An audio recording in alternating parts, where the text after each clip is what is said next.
All right, should be about good here, team. If we go like that. Okay, what do we reckon? How does it look? Not too bad. So you can see we've got a bit of biomex in there, a bit of skill learning. We had to sort of wait to get through all that content, not a problem. Scroll down. Hey, there we are in terms of assessment. Things that I'm assessing you on, wherever my little pointer is.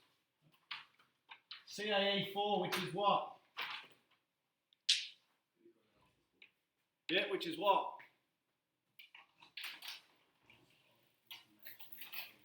Thank you. Use of information from different sources, which means what? Which is what? Referencing, yes. So if you are not going to reference straight away, you are going to lose one aspect where I can give you marks. So whenever you refer to anything in terms of a definition, define it, yes, and then reference it. The more references you can use, the better. What's going to be one reference you can certainly use? Your essentials textbook. If that's the only one you're going to use, you're probably doing yourself a disservice because you're only using one. Use of information from different sources. So, straight away, I'm saying references because that's what we're going to have to refer to. So, what have we got here? First one, question one. Below is a model which represents how information is taken in, processed and utilised before executing a skill known as the information processing model. Skill learning, we use it by different names. I've deliberately gone and got a different picture for you. Why? What was Harry's first response when he looked at that? Oh, geez, what's all this? Right? Different terms. Again, using different terms so we're not completely thrown and rattled. But quite simply, we've got input, processing. What's processing also known as? Decision making. Output. And then feedback. So you can see it's the same model, just slightly different, so you don't have to be rattled by it. So, question, what have we actually got? Compare the skill learning model for a cognitive learner and an autonomous learner for the skill of single serving in badminton. Highlight 3 key areas of differences and reasons for those differences. So what are we doing?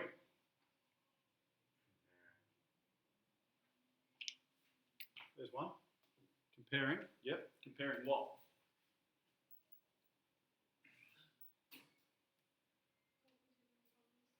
So we're comparing cognitive versus autonomous. Yep. What else? 3 what? In relation to what? What 3? Okay, so let's go back up here. So, if you really want to get clever, get rid of that one because it never rubs off well. So now I'm looking at it. I'm comparing cognitive versus autonomous in relation to 3 areas of this. There's 1, there's 2, there's 3, there's 4. So, is that all I'm doing? What else do I need to do?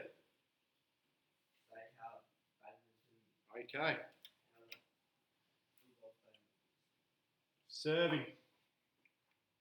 So now to break it down, what I'm looking at is I'm looking at the differences between a cognitive and an autonomous learner in relation to the badminton serve out of 3 of these areas.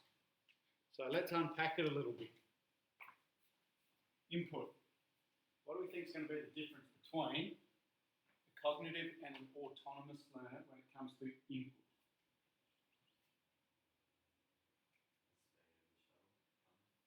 I'm serving.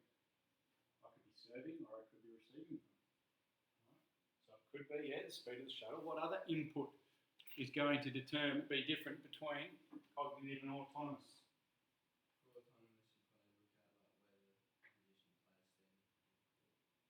Why would you do that? So what do we call that? There's a bit of tactics. So they're going to be looking at tactics. What's the autonomous athlete, the cognitive athlete going to be doing? Yeah. So they're focusing on what? What's cognitive focusing on? The skill. So cognitive is purely focusing on the skill. I want to try and drop that shuttle. I want to try and hit that shuttle. What's autonomous looking at? As Finn said, they're going to be thinking more tactics and strategy. Where is my opponent? What are their strengths? What are their weaknesses? What other areas of input are going to be different for these two? Key term we haven't touched on. When it comes to input for cognitive and autonomous.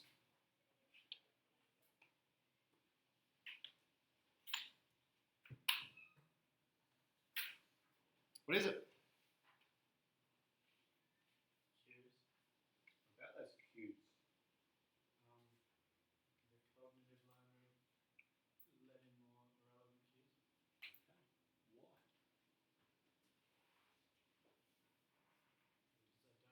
Because I don't have good selective attention. Here's the key term we're after. Selective attention. So you could possibly discuss selective attention and say, due to the autonomous athlete having selective attention, if you were talking about selective attention, what would you actually do first?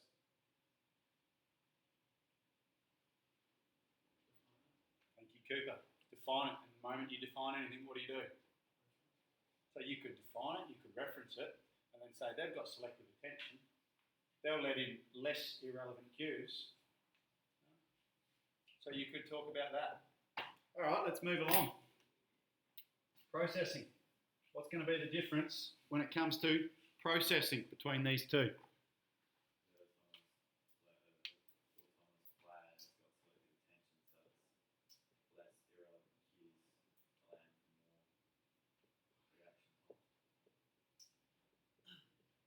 We're talking about decision making. Not talking about reaction time. So, autonomous, selective attention. As a result of selective attention, fewer cues. What's the advantage of having fewer cues? Not greater time. Easier decision to be made. Go back to the menu. Chicken or beef? Schnitty, chicken every time. Right? Decision made. Go to an Italian restaurant that has 45 pizzas, 38 pastas. 20 minutes later, you're still thinking. So the fact that there are fewer cues, fewer input, quicker decision, quicker, easier decision.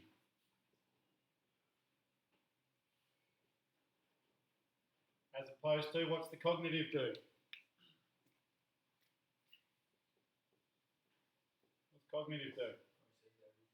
Why? So the cognitive is going to process everything. They don't have selective attention. They don't know what is the correct cue. They don't know what the correct cue is. Right? They're going to process everything. So what does that mean for decision making? Slower or longer. Right? Beautiful. What about output? What's going to be the difference for the output of the two?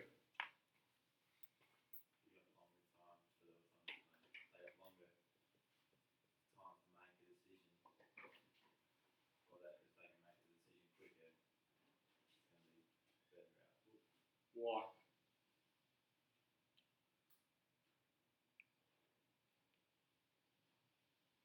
Why is it going to be a better output? Okay, that's the key. More time. More time as a result of making quicker decisions. Since there was fewer cues, it's a lot easier to make a decision. I've made it. Gives me more time. If I've got more time, what's it more likely to be? Better technique. Versus cognitive, what's going to happen in their world?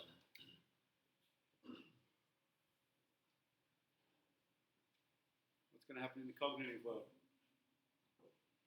The output.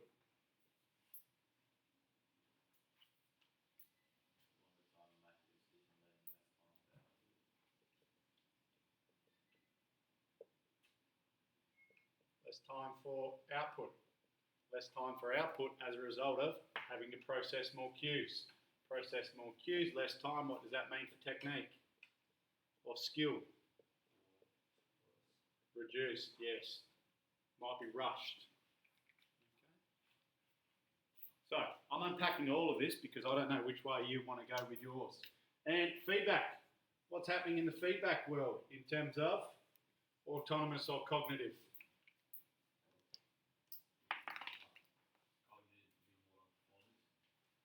What do you mean?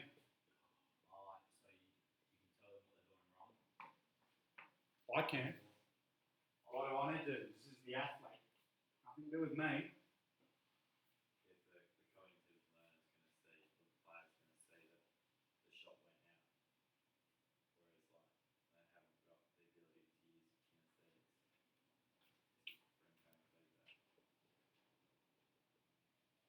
Can't use internal feedback. So what will they rely on?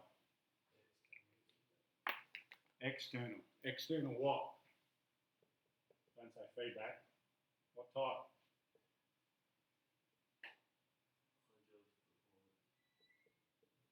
And I'm going to cheat. I'm going to write that acronym I told you not to write. Huh? Knowledge of performance. So cognitive, they don't have internal feedback. They don't have that ability. So they're going to rely on external. Why are they going to need more knowledge of performance? They don't know what the correct technique is. As opposed to autonomous, what can autonomous do?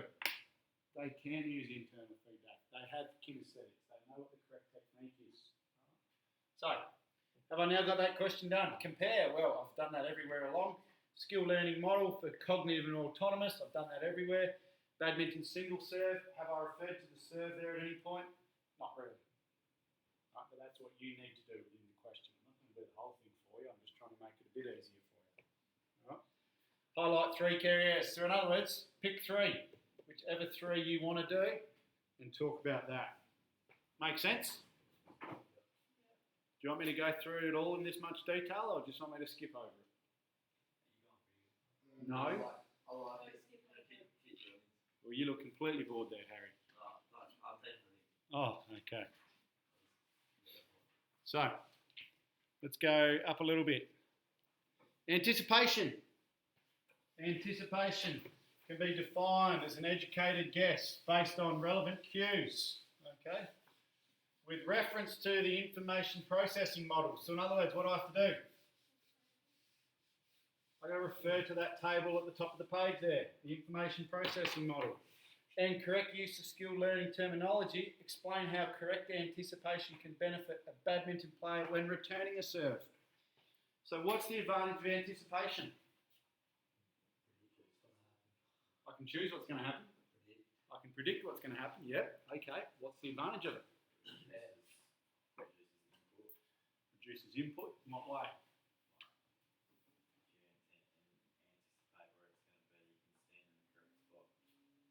Okay. So now we're starting to get there. The advantage of anticipation is I can be in the right spot before I need to be. So up here, where is anticipation going to help me? Input? Is it decision making? Is it output? Or is it feedback? First 3. Okay. So how does anticipation work in the input then, Lockie?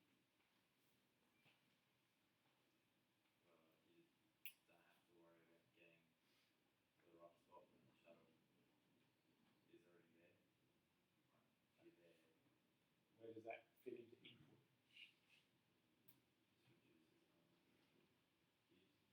How do I anticipate? How do you know where that serve's going? What's the other player? Watch what of the other player? Okay. Jamie's saying he watches the racket. So you could discuss it there in relation to input by attending to selective cues, right? Focusing on only one. It means if I'm only focusing on one thing, what does it then mean? Quicker decision. If I can make a quicker decision, I have more time for output. If you've got more time for output, what's likely to happen? Better skill. What's the other advantage of having more time to execute? Not only better skill, but what else?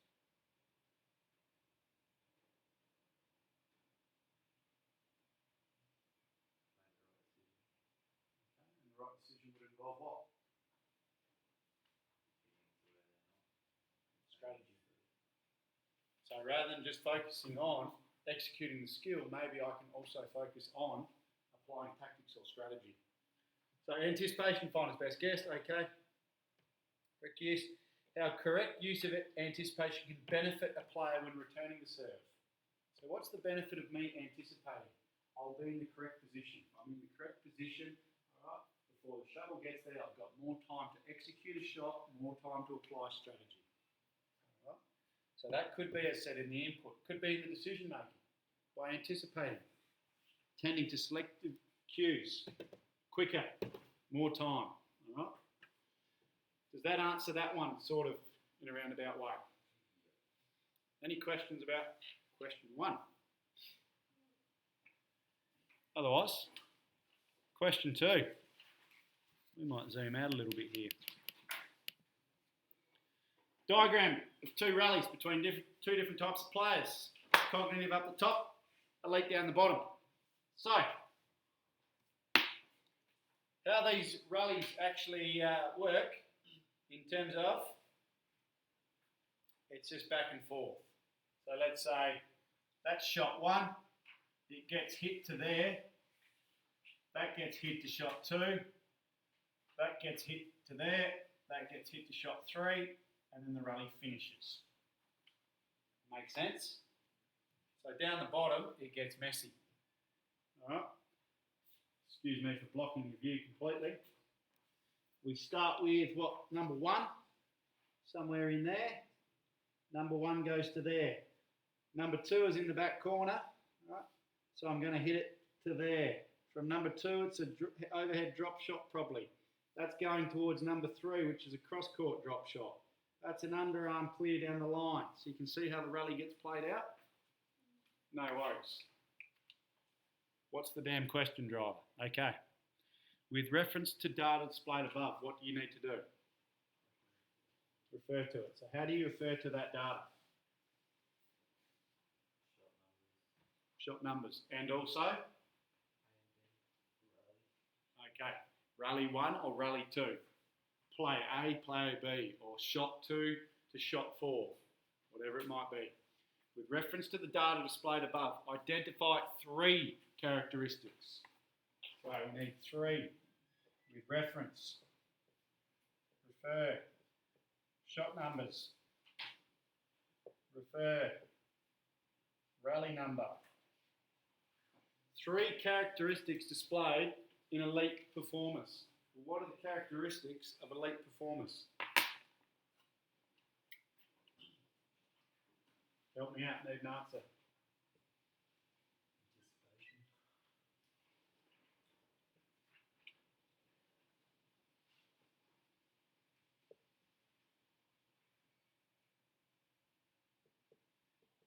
Anyone got anything else other than anticipation? Power.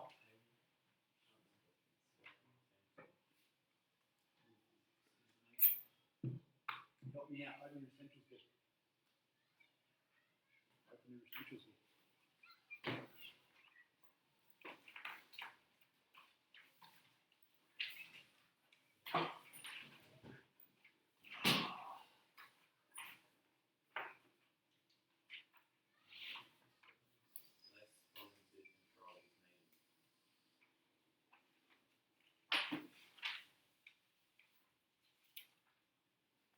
I would like page 188 in your essentials book, thanks. 188.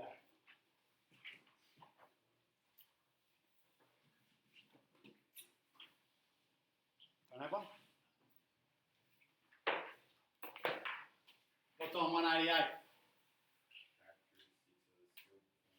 So what's this asking me to do? 3 characteristics observed in elite players. So what are the characteristics of a skilled or elite performer? Smooth and effective technique. What else? All the time in the world. What else? Makes correct decisions. What else? Flexibility. What else? Cope with pressure. Okay. So all these things. Bang, there's your answer. Page 188. So, what am I doing? With reference to that data, identify 3 characteristics of the elite performers that would enable them to play out such a rally as the one indicated in Rally 2 compared to the beginners. So I need to compare also. So, when I get the cards out, that'd be fun. So the question I'm going to have is, what is one of those characteristics off page 188 and how are you going to justify it with data from those rallies? All right? Who did we pick on last time? Was it Finn that just got hammered? Let's make sure I've got lots of 5s in there. There's an 8, there's a 7, there's a 6, there's a 5, there's a 4, 3, 2, 1. I don't even know if there's an even number of each, but I saw one of each, so everyone's a chance. I'll just grab a few off the top of the deck. So I'll go the same way. 1, 2, 3, 4, 5. There's another 4 and 5 there if you want me to put them in, Finn. Yeah, might as well. Yeah? Oh, no, that's probably. Okay, so I want to know, based on the data in there and characteristics of skilled performer. Good. Unlucky. What's one of the characteristics of a skilled performer you can justify with that data?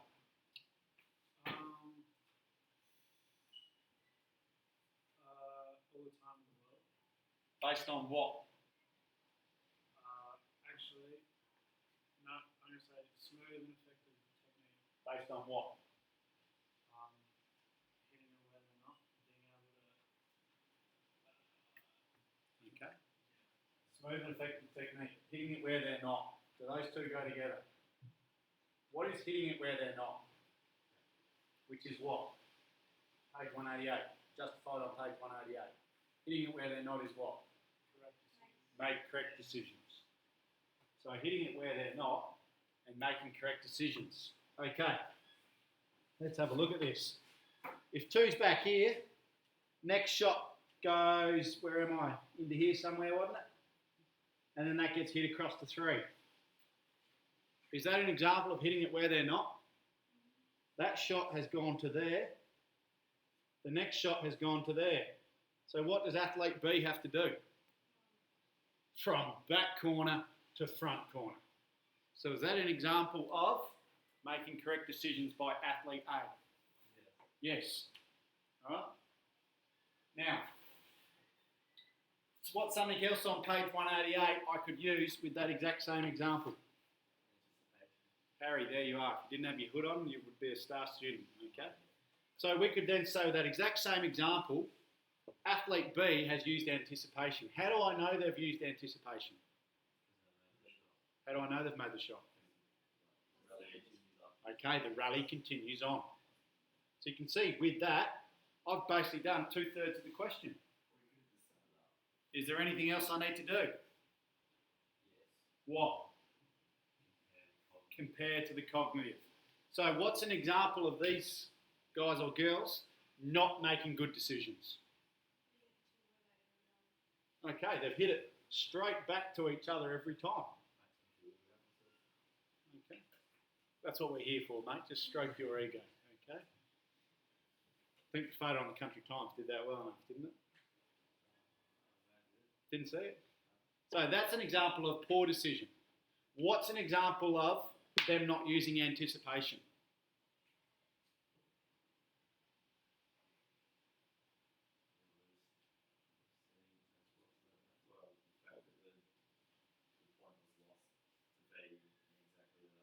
Okay, so the fact that B can't get the shuttle back despite it being hit straight back to them is either an example of they didn't anticipate the shuttle to come back, or what else could it be an example of? What? Yeah, which is what off page 188. That they don't have a smooth and efficient technique. All right?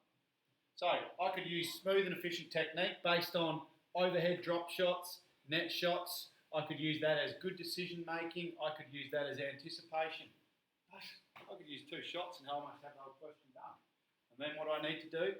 Compare that to that one. Have I done everything then? With reference to the data displayed, have I referred to that? Yep. Identify 3. Have I done 3? Yep. Observed in elite players. Enable them to rally. Compare.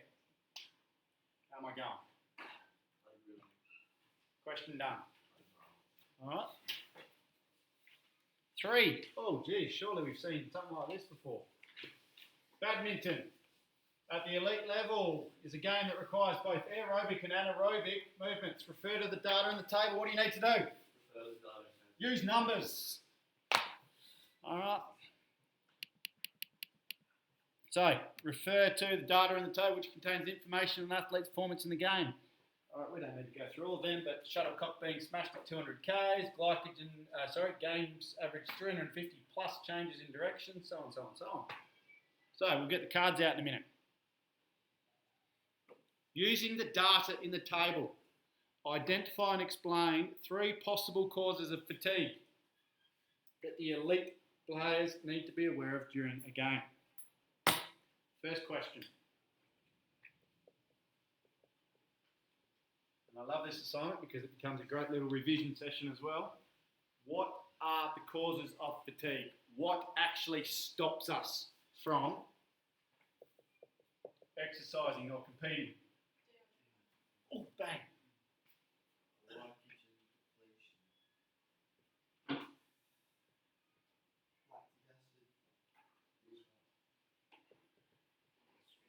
Okay. Those are your 3 main ones. Bang, bang, bang. So, now the game. There's your 3. You're going to find evidence over here that links them. So, we're going to play 3 times. You've got to either tell me where's an example of evidence from here that shows dehydration, or evidence from here showing glycogen depletion, or evidence from here showing lactic acid build-up. And if you are lucky enough to be pulled out, then 3 times, it's not your day.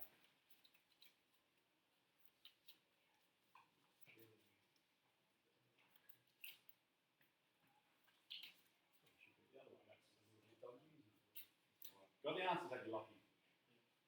Oh, I hope the 7 comes out. Okay. First one up is a 8.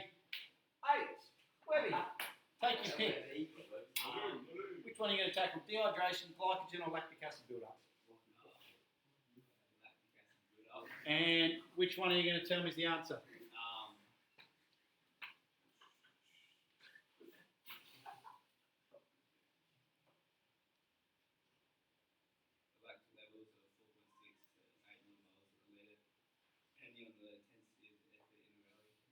Okay, so you could certainly use that. What are normal blood lactate levels at, Finn? You want to be a smart ass and pick on someone else, I'll just pick on you. No, it's not. It's pretty easy. Jamie's going to have the answer for it straight away if you don't come up with it.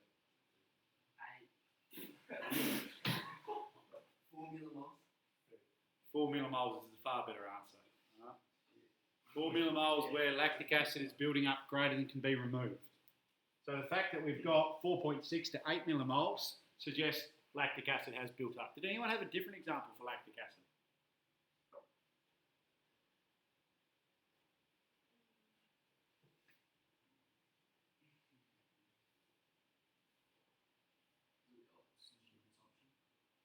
Where am I looking, sorry, Riley? Bottom right corner. Oxygen consumption during late game reaches 3.74. Perhaps not.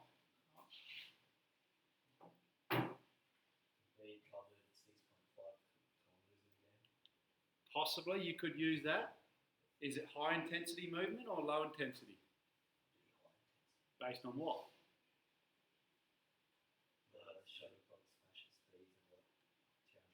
Okay. So you might start looking at, okay, if we've got those repeat high intensity efforts, maybe I could use lactic acid build-ups. Glycogen depletion and dehydration are the 2 left, and the lucky card number is... You want to pick one?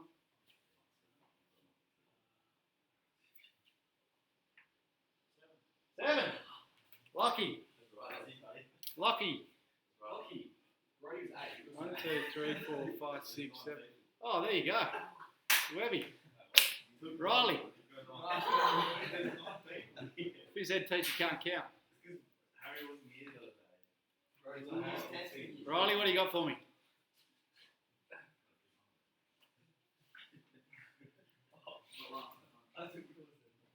Dehydration or glycogen depletion?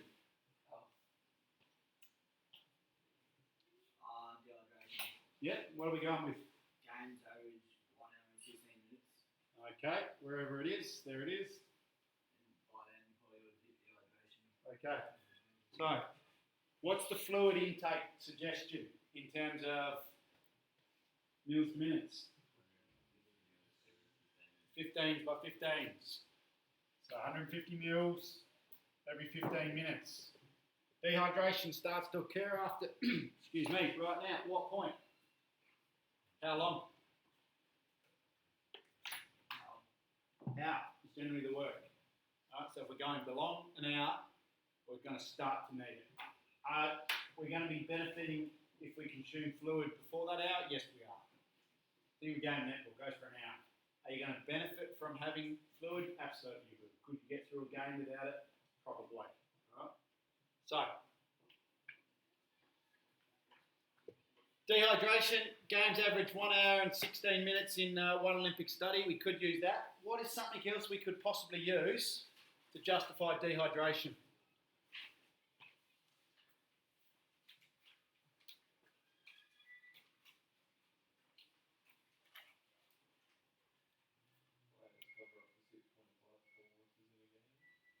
Where am I looking? 6.5 kilometres. Yeah, I reckon that could probably work. 6.5 kilometres suggests long period of time. Long period of time suggests dehydration. So yeah, maybe we could use something like that. So it might be, that texture's as good as cooked. Might be something like that. Okay, and lucky last, who's dealing with glycogen depletion? 8. Oh, what are the chances, eh? Lucky. Oh, no.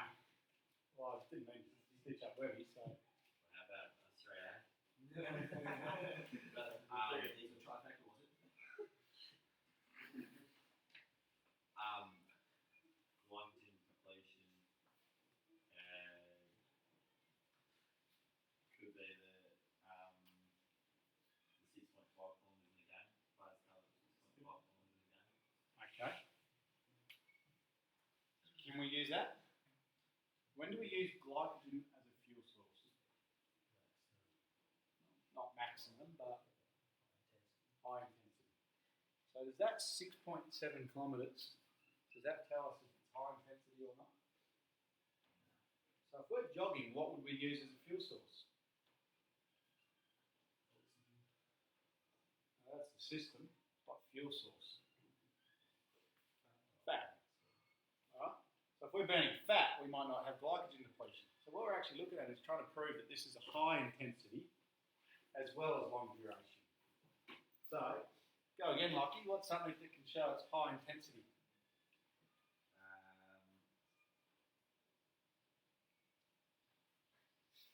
Well, the rallies in the game vary from 6 to 10 seconds. Longer rallies 15 to 20 seconds. So.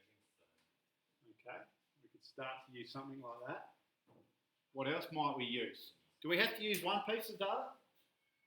Can we use 2 or 3? Yeah. You don't need to explain it. You can just say, as referred to in table, rallies were this, right? So we might look at, yes, high intensity. 15, 20 seconds, that's a lot of high intensity activity. What else is showing high intensity? Where?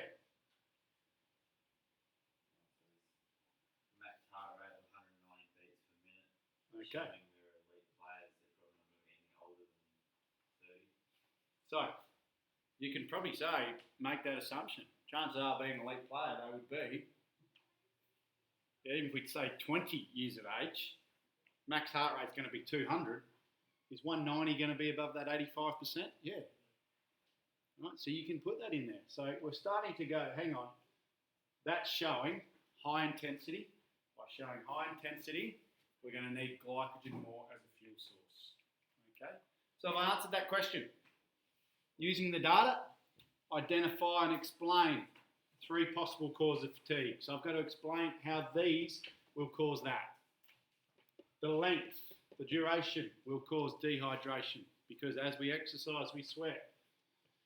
Players need to be aware of during game. Cool. State and explain 1 possible training or dietary strategy that players could use to minimise onset of early fatigue. So, you might want to think of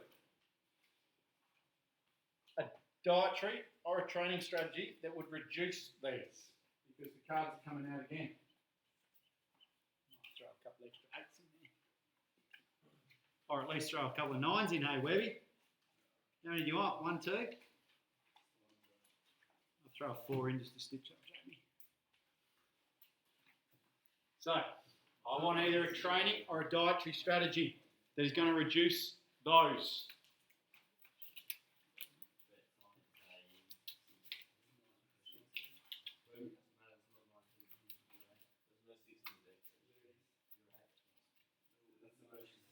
Okay. It is. Jamie, just so you don't say it's a stitcher on your behalf.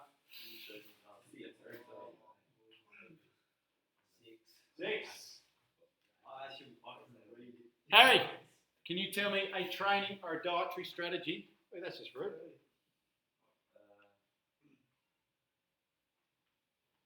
That reduces. That will reduce one of those. If you're paying attention.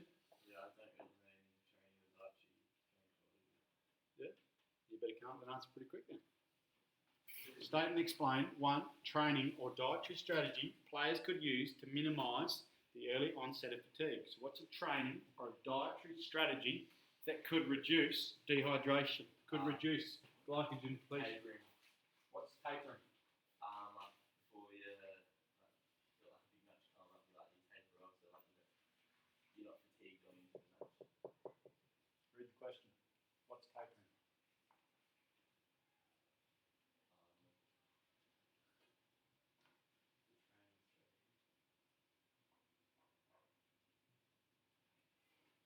What's tapering?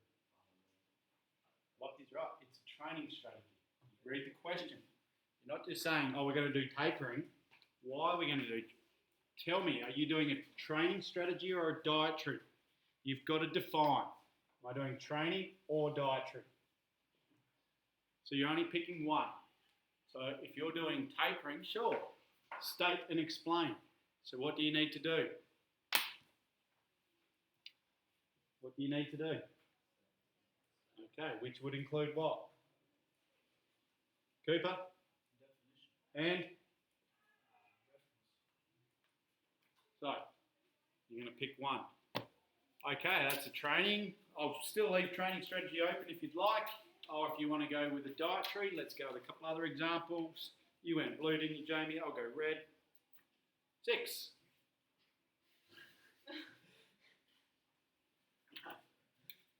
So, what's a training or a dietary strategy?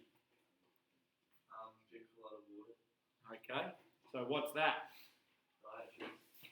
Dietary, fluid intake. When would you begin that? 48 to 72 hours. No, what's 48 to 72 hours? What's carb loading going to be used for? So there's a dietary strategy we could use for glycogen depletion. Fluid intake is certainly one we could use for dehydration. What's something else we could use for lactic acid build-up to prevent that? Blood doping. There's only one dope at the moment. Riley. Not me. Riley is in your brother or Riley is in you? Brother was. I didn't say Riley. What's another strategy we could use to try and prevent lactic acid build-up? Anyone? Altitude training. Attitude training, not so much. That's going to improve more aerobic fitness. Yes, it is going to have some flow onto that, but let's go with a more logical one. Plyometric.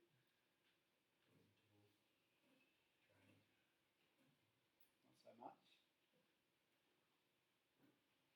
There's a very obvious one.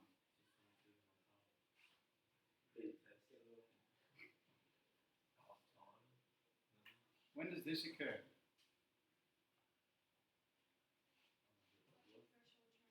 Thank you, Montana. Threshold training could be one. So it could be something like threshold training. So, we've got some good examples there. Any questions about that one? So I'm going to define it, I'm going to reference it, I'm going to pick one, either a training or a dietary strategy. I'm going to talk about how it is going to delay that.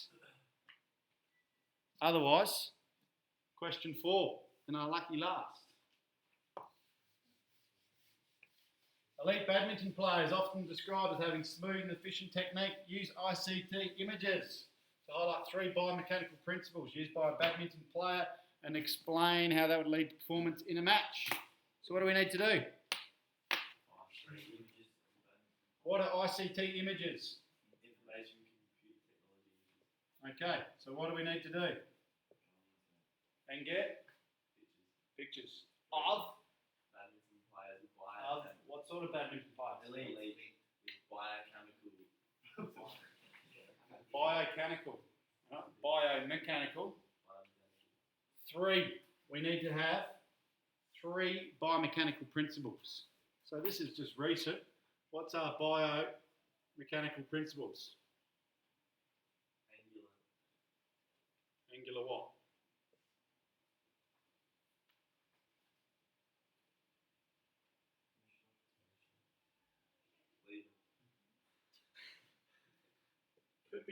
Could be showing levers.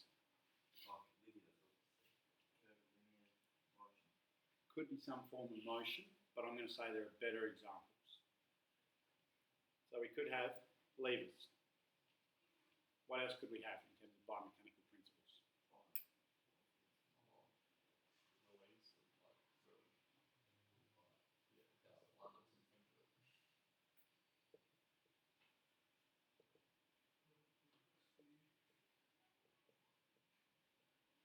Now, I've changed that to height, angle, speed of contact. Because we're not necessarily releasing that shuttle, we're making contact.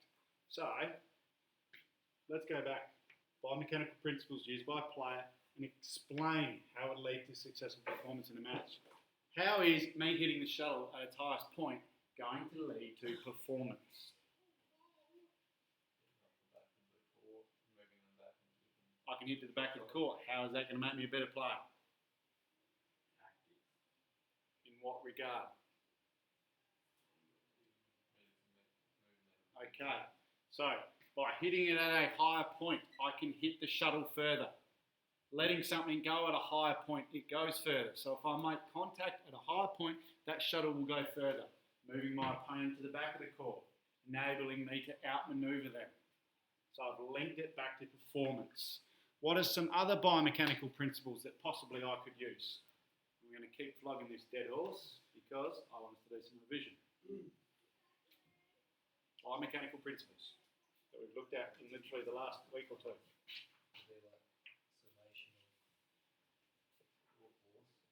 That'd be a great example. How do you use summation of force?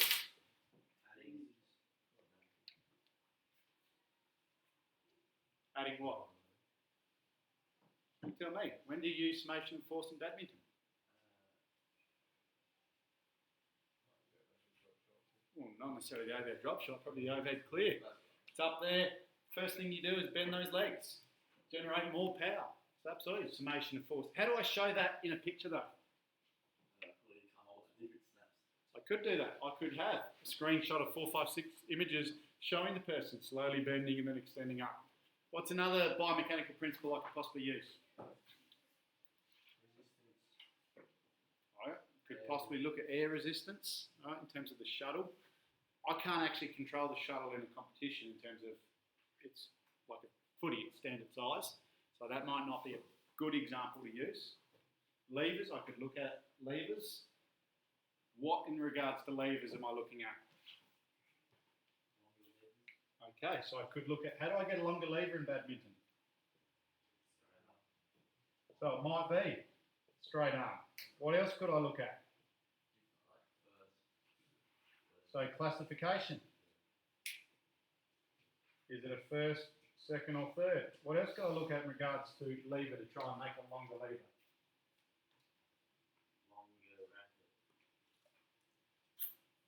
That is regulated, so I can't necessarily make that longer, but how do I make it longer? That or my grip on the racket. Is it down lower? Is it up higher? Okay. What are some other biomechanical principles I could possibly use?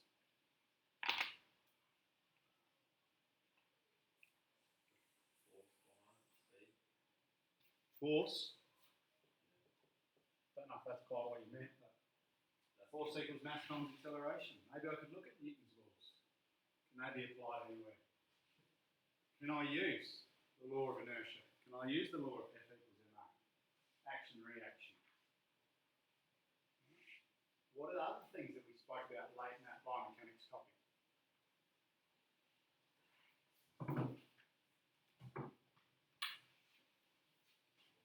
Anything else?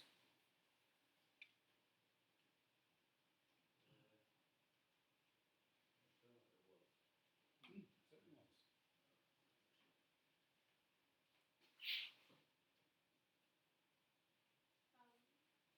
It's pretty obvious, wasn't it?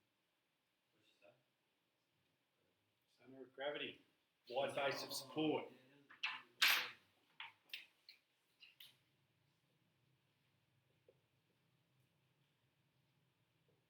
Wide base of support. Center of gravity. So, we've got a lot there. Let's break it back down. Play badminton, play smooth and fishing technique. Cool. Use images. So in other words, I need to use pictures. What am I going to do if I have pictures? Reference them and label them. Diagram 1, showing overhead clear. As evident in diagram 1, it is showing the principle of. Okay, use a badminton play. Explain how it would lead to performance. So I've got to use the picture, say what biomechanical principle it is, how does it lead to performance.